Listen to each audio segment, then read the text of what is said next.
Merhaba arkadaşlar, kanalıma hoş geldiniz.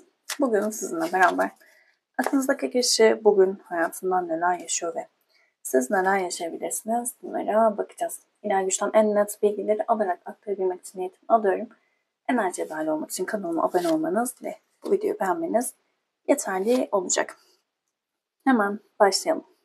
Öncelikle aklınızdaki kişi bugün hayatından neler yaşıyor dediğimizde kale, araba, balık, acı çekmek ve dağ ve gece gündüz kartı geldi.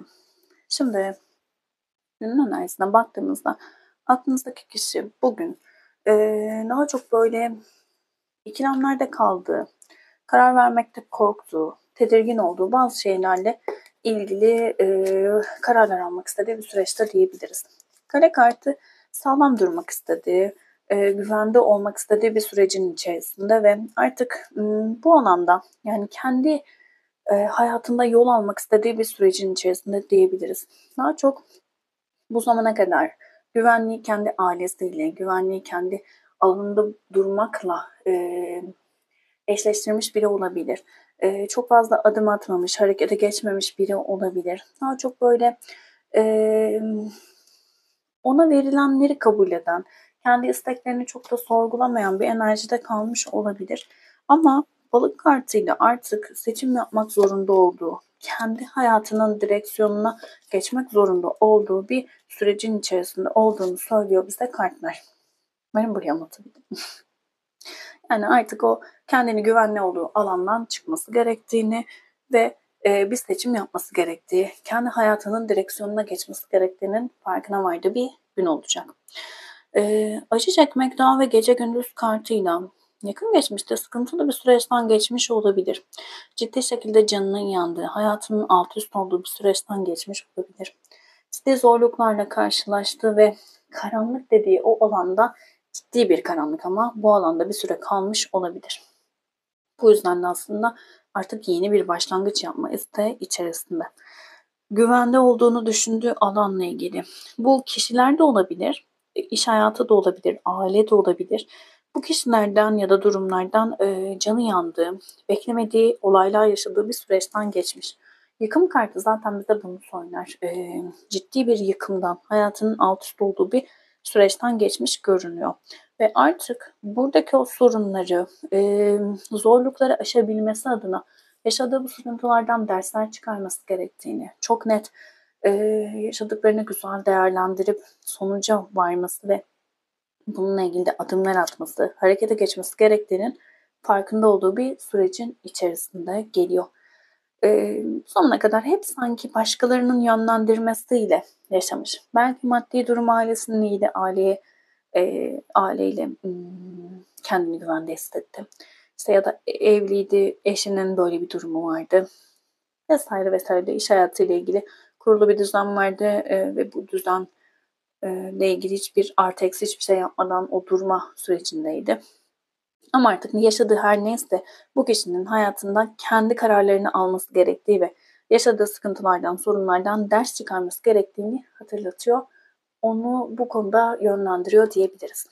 Balık, gece gündüz ve özgür irade. Artık o karanlığın dağılması gerektiğinin farkında. Yavaş yavaş bunlarla ilgili adımlar atma zorunda olduğunu fark ediyor. Seçim yapmak zorunda. Burada artık özgür iradesiyle başkalarının yönlendirmesi olmadan kararlar vermek zorunda. Eşitlenmek, dengelenmek zorunda. Burada artık gerçekten bu karanlıktan, o yaşadığı yıkımdan çıkmak istiyorsa bu kişi özgür iradesiyle korkularını bir kenara bırakarak seçim yapmak zorunda olduğunu fark edeceği bir gün. Zorlayıcı bir gün onun için ama bunu yapabilirse hayatında çok büyük bir adım atmış olacak aslında. Devam edelim. Günün enerjisinde bugün neler yaşayabilir? Ayrıntılı olarak da bakalım ne yaşadığı için bu durumlar tetiklenmiş. Değnek asıyla başladık. Şimdi değnek ası bize tutkularımızdan bahseder. Samimiyetten, samimi ilişkiler kurma isteğinden bahseder. ve moralin artmasından bahseder. Şimdi bu kişi artık hayatında çok net yeni kararlar alması gerektiğinin farkında. Hayatında böyle sıfırdan başlamak, ama bu sıfırdan başlamada da daha böyle samimi, daha içten, işler çevirmeden ya da başkalarına güvenmeden, sadece kendine güvenerek, kendi özgür iradesiyle adımlar atması gereken bir sürecin içerisinde.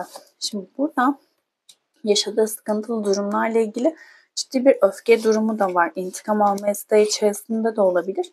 Ama buradaki intikam şöyle bir intikam daha çok böyle, yani ben bunları yaşadım ama bakın ben kendi kararlarımla da, kendi gücümle de eski halimden daha iyi olabiliyorumu kanıtlama durumu.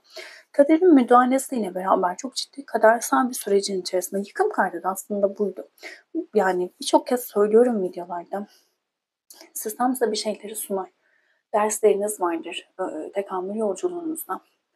Bu dersleri alamazsanız eğer, önce hafif hafif olaylarla başlar. Göremezse kişi daha büyük olaylara çevirir. Son noktada da bir kişinin hayatından kişiler, durumlar, inançlar çıkması gerekiyorsa ve kişi bunu kendi yapamıyorsa, sistem devreye girerek bunu yıkımlarla yapar. Yani artık o noktada kişinin kendi inisiyatifine kalmamıştır. Bitirir orada her şeyi. Öyle bir olay yaşar ki artık son noktadır. Zaten o noktadan sonra anlamayan arkadaşlar yani çok çok daha büyükleriyle maalesef sınanırlar. O yüzden küçük büyük diye bakmadan yaşadığımız olaylarda neyi görmeliyime odaklanmamızda çok büyük fayda var. Burada da artık sistemin bu kişiyle ilgili artık yani bunu yapmak zorundasın dediği bir aşamada. Bir süredir böyle geliyor kartlar. Yani böyle geliyor derken, alması gereken dersleri almayan kişilerin ciddi yıkımlar yaşadığı ve artık yavaş yavaş yani böyle ittirirsin yargıdan. Hani aydınlan artık dersin. Böyle bir enerjinin içerisine doğru itildikleri bir süreç geliyor. Bir süredir böyle geliyor kartlar. Böyle bir süreçte diyebiliriz. Kadersel bir süreçte. Birazcık böyle intikam, kendini gösterme isteği de aktif bugün enerjisinde. Daha çok böyle başlama, harekete geçme. Ama şunu da söyleyeyim, değnekler böyle çok hızlı zamanlardan bahseder. Hızlı hareketlenen, hızlı enerjilerdir. Burada hızlı adımlar atacak, hızlı başlangıçlara niyetlenen biri var. Neden böyle? Yani yakın geçmişte ne yaşadı dediğimizde, kuponlusu, karşılık bulamama ve korkular. Kuponlusu bizim artık güvenilir ilişkilerin içerisinde olmamızdan bahseden. Buraya şöyle soralım.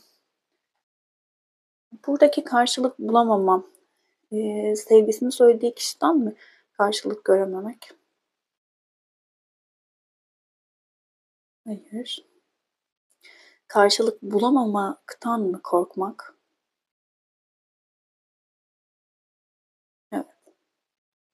Evet. Şimdi burada kişi yaşadığı olaylarda birine duygusunu söylediği için karşılık bulamama gibi bir durum değil.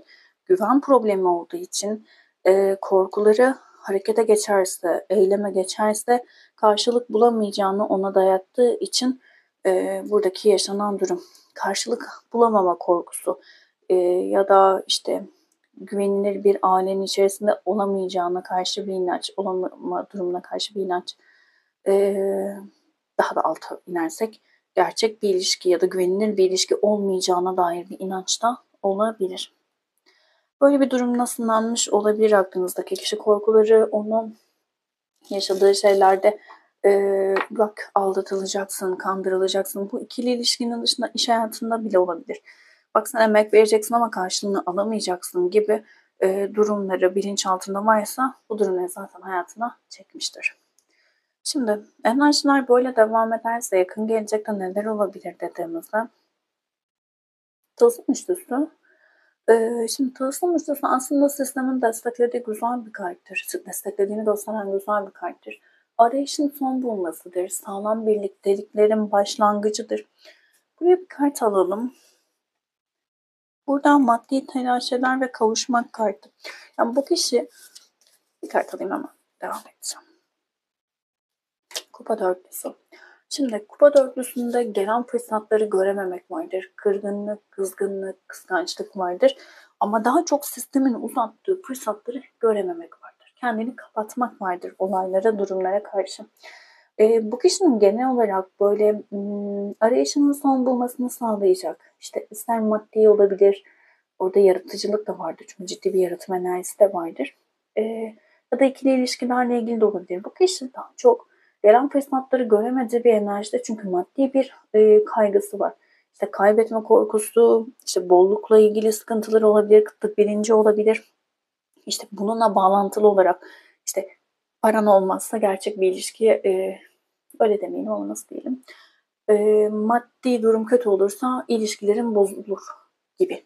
Bu tarz bir inancı olabilir ve bu da onun hem iş hayatını hem de özel hayatını etkiliyor olabilir. Böyle bir korkusu olabilir. Şu anki enerjiler böyle devam ederse aslında burada en çok şifalandırılması gereken şey görebilmek. Yani o karamsarlıktan, o negatiflikten çıkıp sistemin ona sunduklarını görebilmek. Maddi korkular ya da dünyasal durumlarla ilgili korkuların onu böyle karanlık bir şeyin içerisine, kürenin içerisine alıp gelen güzellikleri görmesine engel olmasını ortadan kaldırmalı. Umarım anlatabildim bunu. Dedik ve devam ediyoruz. Ne kadar zor bir süreçti ama tabii bir şeyleri anlayabilmek, bazılarınızın, yani kolektif bir açılım, bazılarının aklındaki kişi bunu hemen anlayabilir, bazılarının ki çok uzun bir süre sonra anlayabilir. Yani o yüzden tekamülleri doğrultusunda en kısa sürede almalarını dileyebiliriz en fazla. Öyle söyleyeyim. Şan kartı alacağım. Günün olumlaması: hedeflerime kolaylıkla ulaşıyorum, evrenle uyum içerisindeyim diyebilirsiniz. 1, 2 ve 3 olarak kart seçin lütfen bu arada. Bugün siz en çok neye dikkat etmelisiniz, buna bakalım.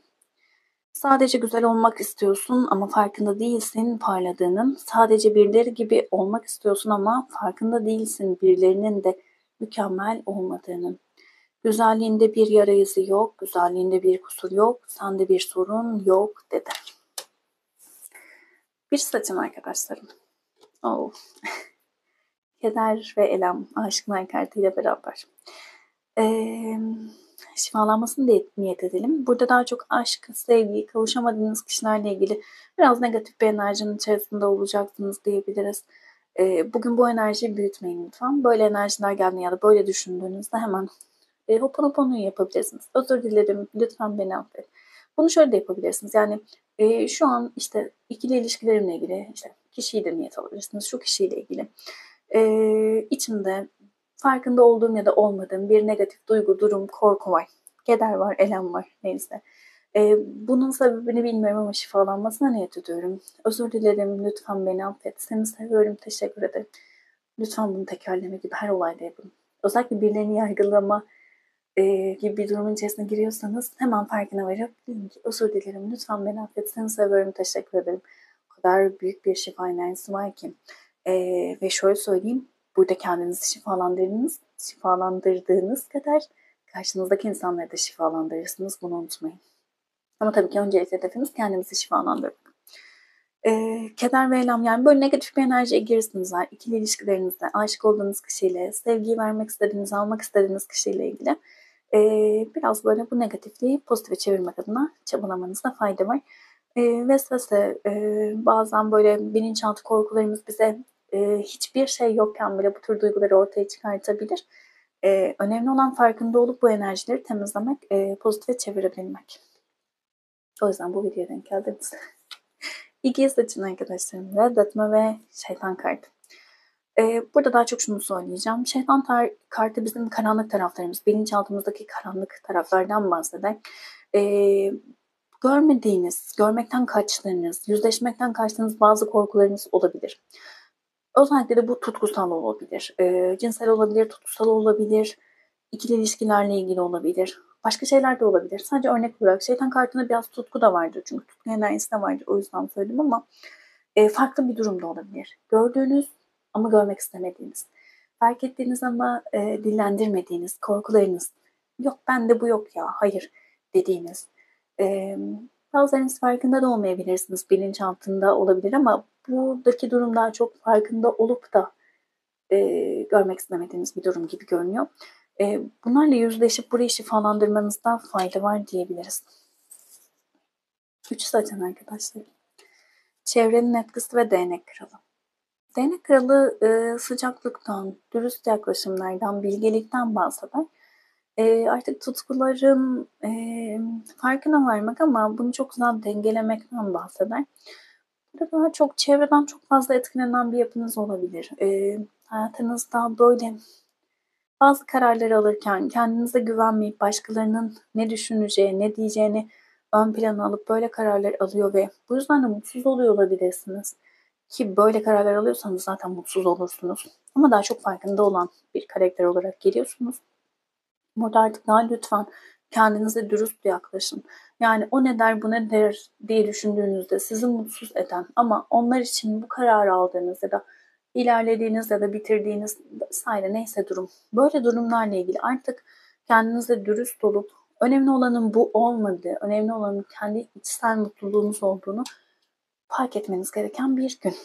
Kolektif bir etkilenim. Hepsiyle uyumlanamayabilirsiniz ama içerisinden mesajlar almaya odaklanın lütfen. Videoyu beğendiyseniz beğen tuşuna basabilir, abone değilseniz abone olabilirsiniz. Teşekkür ederim vakit ayırdığınız için. Başka videolarda görüşmek üzere. Hoşçakalın.